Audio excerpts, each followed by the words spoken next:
2018 թվականից սկսած ձեր իշխանությունը ըստ էության պայքարում էր նախկին թալանչիների դեմ։ Ըստ էության մենք նայում ենք այս 7-8 տարիների ընթացքում ոչ մի նախկին թալանչի պատասխանատվության չի ընտրվել։ Բողոքարկվում են տարբերացիաներում, գնում են, շատերն արդարացվում են, չհաջողվեց։ Հետո Նիկոլ Փաշինյանը հրահանգեց գտնել սատանաներին, ազգային անվտանգության ծառայության, սատանաներին չգտան։ Հիմա հոգևորականներին են։ Հաջորդ ով է լինելու, պարոն Հարությունյան։ Նախորդ պնդումների հետ կապված ընդհանրապես համաձայն չեմ, եւ մենք բազմիցս արդեն ունեցել խոսելու այս թեմայով, այսպես ասած նախկին թալանչիներին պատասխանատվության կանչելու։ Երեք ազգային ժողովի կառավարության նիստի ժամանակ այդ հարցին անդրադարձ եղել է, այդ ինստիտուտները սկսել են աշխատել։ Մենք ուզում ենք, որպեսզի այդ ամեն ինչը ինստիտուցիոնալ լինի։ Վարչապետը երեք շատ հստակ ասեց, այո, հեղափոխությունից հետո հնարավոր էր գնալ եւ ամբողջ այդ ապօրինի գույքը, այսպես ասած, որը համարում ենք այդպիսի, իդ վերադարձնել պետությանը։ Բայց դա պետք է արվեր ինստիտուցիոնալ, որովհետեւ դրա համար պետք էին օրենսդրական հիմքեր, դրա համար պետք էին ինստիտուտներ։ Հիմա այդ ամեն ինչը 7 տարի, 1, երկրորդը, այդ ամեն ինչը, եթե համեմատեք մյուս երկրների հետ, որտեղ նմանատիպ գործընթացներ են եղել, շատ ավելի արդյունավետ է հիմա տեղի ունենում,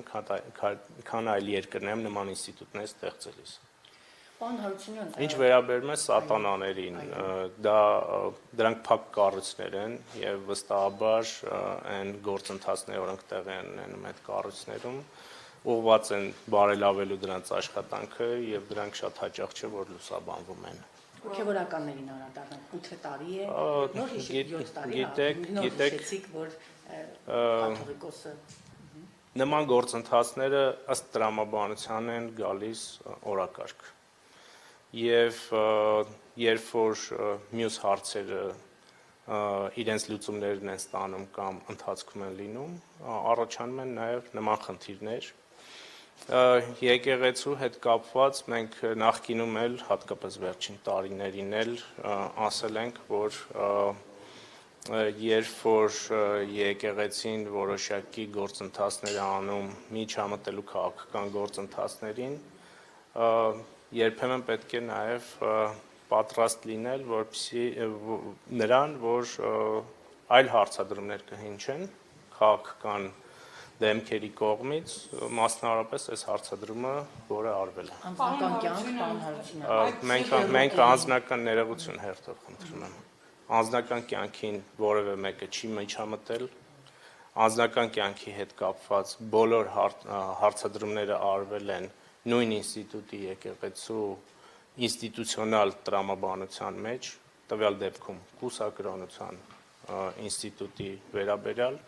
եւ հարցադրումները շարունակում են մնալ միայն այդ տրամաբանության մեջ։ Արդյոք վարչապետի բարձրացած հարցերը ստանալու են իրենց պատասխանները, դրական թե բացասական, այո կամ ոչ։ Հարաբերվելու այդ ձևը չի վնասում եւ եկեղեցուն, նրա կառույցին ընդհանրապես եւ հենց պետության հեղինակությանը, այլ ձև չկա հարաբերությունների բացման։ Մենք կարծում ենք, որ այդ պատասխանների հարցերը միայն առողջացնելու են եկեղեցին որպես ինստիտուտ։ Այսինքն անձնական կյանքը քերրին, ինչ է լինել, այսինքն իշխանությունը ինչ քայլերի կդիմի, չի պատասխանում հիմա եկեղեցին։ Ըստ էության այն քայլերի շրջանակում, որը տրված է իշխանությանը գործադիր մարմին օրենքների եւ սահմանադրության շրջանակում։ Պարոն Հարությունյանը հետաքրքրում է, ի վերջո ով է այն սրբազանը, ով է քերրին, այդ քերու կինը, երբ մենք խոսում ենք այդ կուսակրոնության կանոնների խախտման մասին, մանկապղծության մասն է վարչապետի կինը հայտարարում, ինչ տեղեկություններ կան։ Հիմա դուք ասում եք անձնական կյանքի անձնական կյանքին մի խառնվեք, բայց ուզում եք որպեսզի անուններ հնչեցվեն, ես չգիտեմ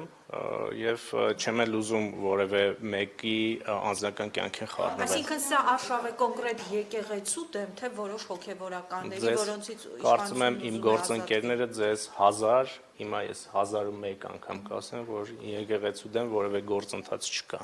Մանկապղծություն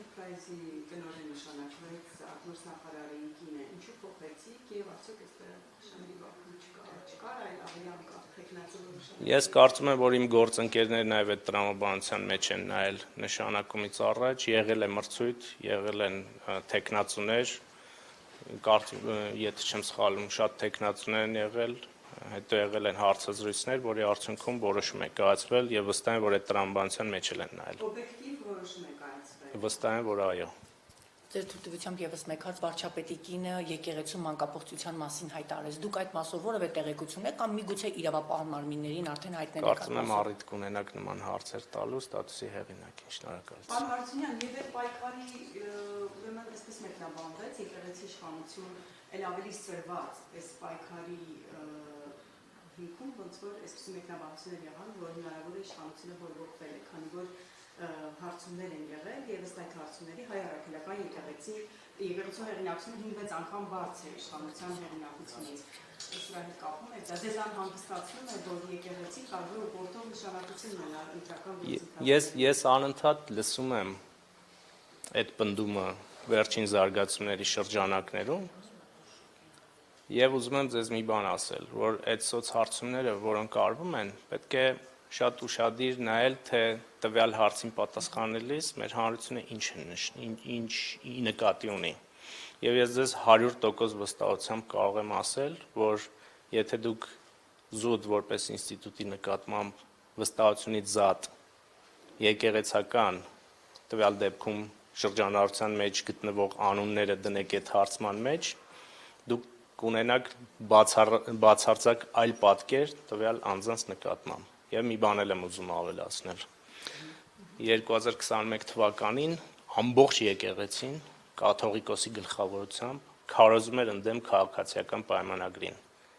Եվ հանրությունը գնաց եւ պատասխանը տվեց այդ կաթողիկոսին եւ իր սպասավորներին։ Այն ժամանակ եկեղեցու նկատմամբ վստահությունը որպես ինստիտուտի պակաս չէր 21 թվականին, քան 24 թվականին։ Ես ուզում եմ, որ դուք չխառնեք ինստիտուտը եւ եկեղեցականներին։ Վստահ կարող եմ ասել եկեղեցականների նկատմամբ, երբ որ հարցում անեք, կստանաք բացարձակ այլ պատկեր։ Շնորհակալություն։